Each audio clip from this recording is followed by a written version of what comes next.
Tvameva mata cha pita tvameva, tvameva bandhu cha sakha tvameva, tvameva vidya dravinam tvameva, tvameva sarvam mama deva deva. I bow to the Lord in all his forms. I bow to him in you. You know, there's an aspect of the path, as I've been saying, which demands a certain sternness. But you know, it isn't a harsh kind of sternness. It's a one-pointedness. It's a difference. There's a story which I have read already, I believe, about a young boy who was brought to my Guru's ashram by his mother, but he was not in tune with the idea of being a disciple. And because the mother had placed this child in my Guru's hands, my Guru tried to discipline him, but the boy, every time my Guru said anything, he would say, "Mommy, he's scolding me." He didn't like to be scolded. He didn't like to be helped, was what it really amounted to. Finally, my Guru gave him a toy airplane, and oh, that was everything he wanted. He became an airplane engineer and achieved whatever happiness his karma made possible for him. But most people, they think that when God disciplines us, Guru disciplines us, life disciplines us, they think, oh, it's harsh. And so they go bumping along through life, just up and down, always suffering, and a little bit of happiness, a little bit of pain, a little bit more happiness, a little bit of pain. It's sort of, it's a very uneven road for such people. And when, as I was saying yesterday, a person understands the need to just, whatever God gives is for our I said this a week ago, whatever God gives us is for our good. When we accept that, actually something comes into the picture that's very different. Life becomes full of joy. It becomes a dance with God. It's not as if the saints were heaving heavy sighs as to, oh man, it's difficult. It's not like that at all. You never find anybody who has found God who says, what a disappointment. They all say this is what life is all about. And when you're in that, life becomes a constant dance of joy. There's this lovely story my Guru told in the book Conversations with Yogananda. It's number 152 if you happen to have that book. The master told this beautiful story about Durvasha, a saint in ancient India. Durvasha was called the angry one. Well, the master remarked with a chuckle, his anger may have been a bluff to protect himself from curiosity seekers. He was, however, a great yogi and a deep lover of God. One day in ecstasy, Durvasha danced in the spirit with Lord Krishna. In his exaltation, he suddenly beheld his body lying on the ground, lifeless. His body now was that of a young man. From then on, others saw him rejuvenated, and Durvasha cried out with joy, I was dancing in the spirit with Lord Krishna, and I saw my old body lying there in a heap. Krishna has given me a new suit of clothes. Well, you know, Krishna gives that new suit of clothes sometimes, rarely, literally, as in that case, but he gives you a new suit of clothes on your mind. If you love him, and if you take whatever tests he gives you, and sometimes the tests can seem severe, but you know, the wonderful thing is that once the tests have passed, you realize they were needed. They were wonderful. They were a blessing. They were God's grace on your life. I suppose all of us, I don't think I'm particular in this, but naturally I remember the tests I've gone through, as you would remember the tests you've gone through. They were not easy to bear. But I can say in every case that if I gave it to God and didn't let it beat me down, that it was the best thing that ever happened to me. You know, in our Ananda community in California, the first one I founded in the Sierra foothills, it's a place where there can be forest fires. That's the one big danger there. And there was a forest fire that destroyed 450 of our acres, 21 of our 22 homes. That is to say, we had other homes in other parts of the community, but in that part of the community, that's quite a loss, especially when you don't have insurance and no money. We didn't know how we'd rebuild, but we knew that we would because we believed in God. Now, others, neighbors of ours, also lost their homes. 10 years later, they were still moaning and weeping over what they had lost. The very next day after the fire, our people were out there joyfully clearing away all the dead, burned wood so they could rebuild. And you know another thing, because one of our sayings in our community, we have two major central mottos. One is, people are more important than projects or things. And the other one is, Joto dharma, toto joyo. That's the Bengali pronunciation. Where there is dharma, or right, adherence to right action, right thought, there is victory. And we believe in that, and so we all felt that, well, whatever God has given us, it's for our good. So without worrying about why he did it or what was the result going to be, we just pitched in and rebuilt. And then, because of this principle, there were a few people who weren't ready to come up to the level of that test, and they thought, oh, we can't stay here, it's too much for us. So they left. You know, people gave us money and we got money. The first money we got was given to those people who left so they could leave comfortably. Now you might think, well, that was going beyond the call of duty. We should have rebuilt our own homes first. But we decided, no, we wouldn't. We would help them. They suffered, we suffered. But they suffered in such a way that they couldn't face that thing. We could face it. And so we gave that money first to them, helped them to leave, and then we started to rebuild. We could easily have failed. We could have gone bankrupt. We chose to just keep on. We didn't sue anybody. We just did what we had to do in order to rebuild. Yes, we could have gone bankrupt. And you know, this is the principle of Nishkam Karma. Action, as Lord Krishna says in the Bhagavad Gita, without desire for the fruits. Mind you, God can take away everything. He can't take you away from you. He can take away your money. He can take away your property. He can take away your family. He can take away your body. But he cannot take away your love for him, and he cannot take away your inner essence. That's who you are. Live in that, and you'll know that no matter what happens, you are secure in the fortress of your inner consciousness. So, when you really embrace this attitude, then you do it joyfully. There isn't this thought that, oh yes, I've got to do it, but what a heavy burden. God, must you punish me so? God's not trying to punish you, but the Shiva aspect of God is trying to clear away the dead wood. You know, actually that fire was a great blessing in many ways.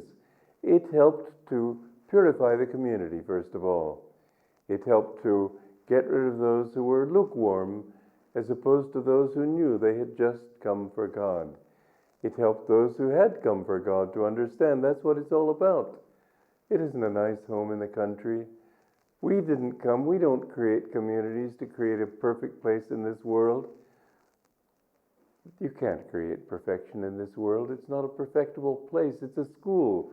When you have a school, you're not trying to perfect the school, you're trying to perfect the students. And so, this world is not meant to be. We should try to leave it better than we left it, but we should not expect that we can ever find a place, even in the most beautiful galaxy, the most beautiful planet in that galaxy, the most wonderful garden, everything could be perfect. You know the wrong thing with it? Egos. And as long as you've got a physical body, you've got an ego.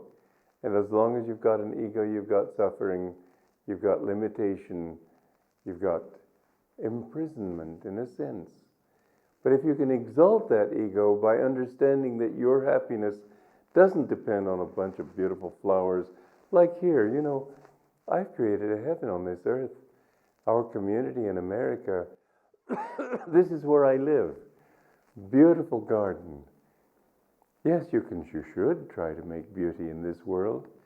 We've tried to do it, and it helps people. But nothing's ever perfect. In the most beautiful place, you will find perfection only when you can go into your own inner self. But as you do, you see, you begin to change the vibrations of the world around you. There is a woman who came to our community a few years ago. She had some way of testing the vibrations of different places.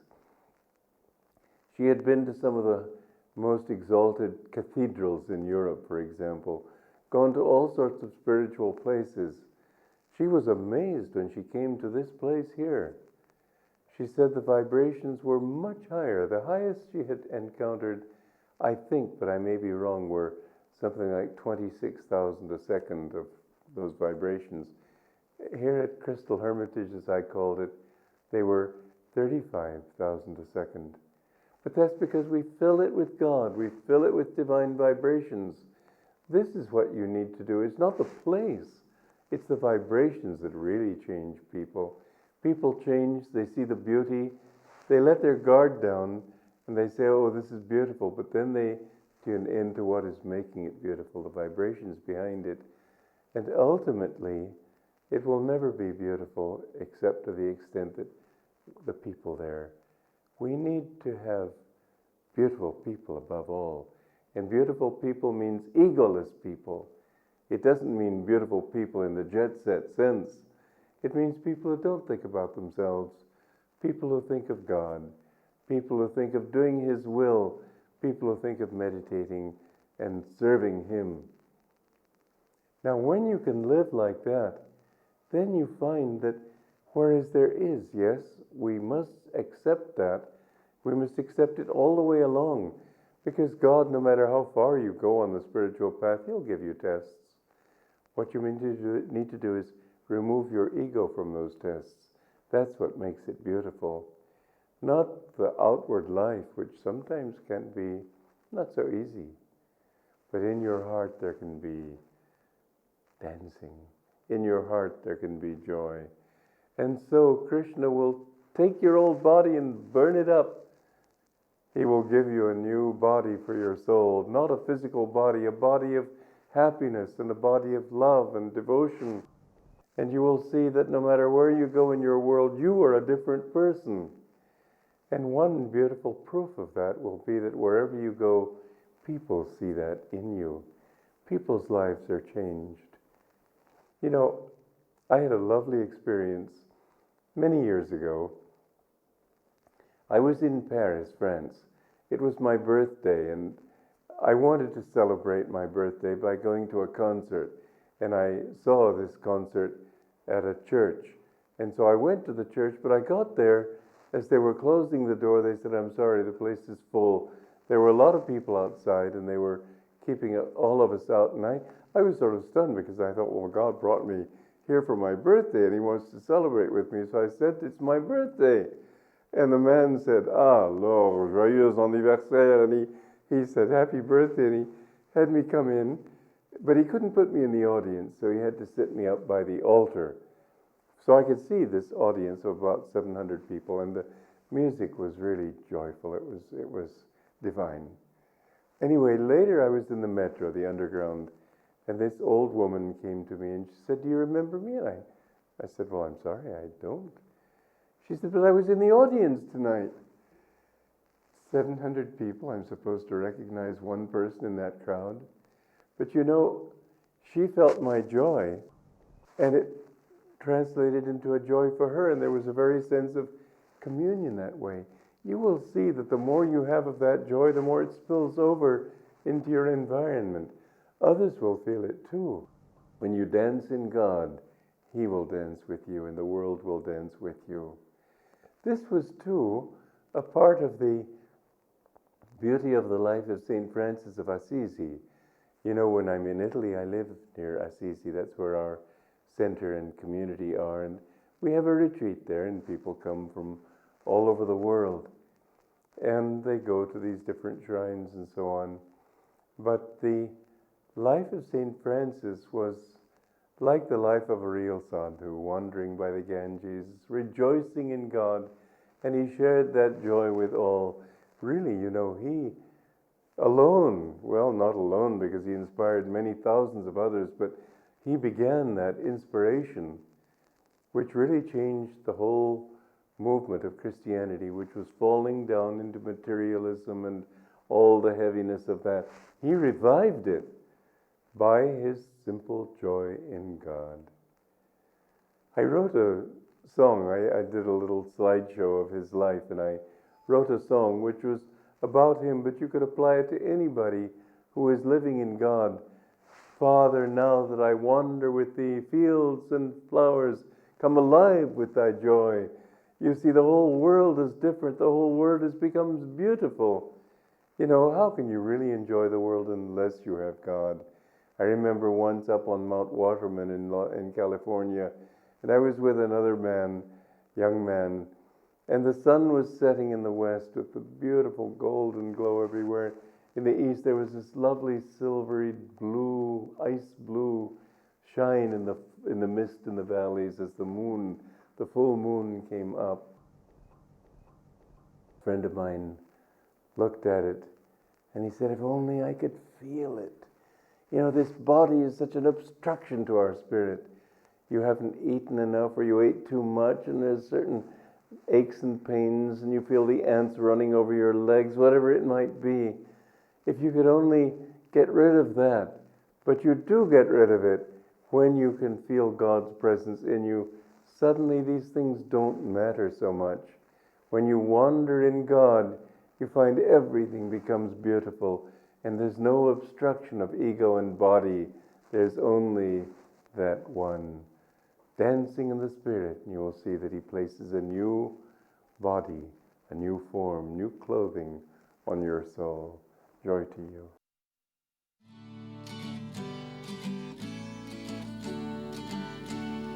Father, now that I wander with thee, flowers and fields seem alive with thy joy.